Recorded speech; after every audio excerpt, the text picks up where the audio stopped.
Hi guys, good evening. And so ayan guys, kakauwi ko lang. Hindi pa ako nakabihis.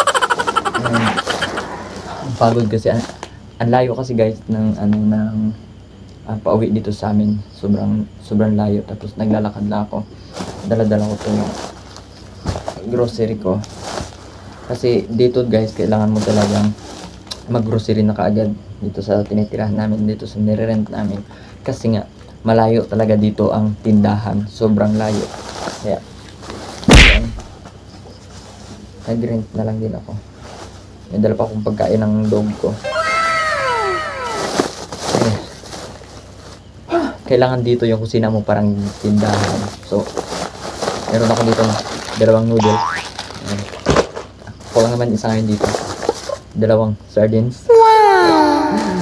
White sugar. Isang ding dong. Wow! And Zone Rocks at saka bar soap. Sana all. Ayan.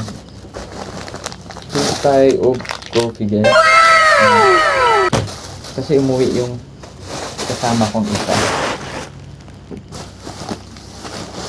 Ito. Meron na rin ako dito asin and suka. Wow! Sana Ay, sarap yun. Ito, all. hindi gusto ko spicy. Kaya bumili ako ng sili.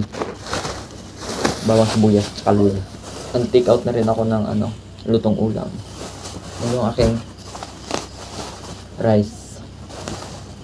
Pagod. Yan yung tawag na tiis agwanta. Ay, hindi na ako makapag-live, gabi na. 10 na yata. Sige guys, thank you for watching.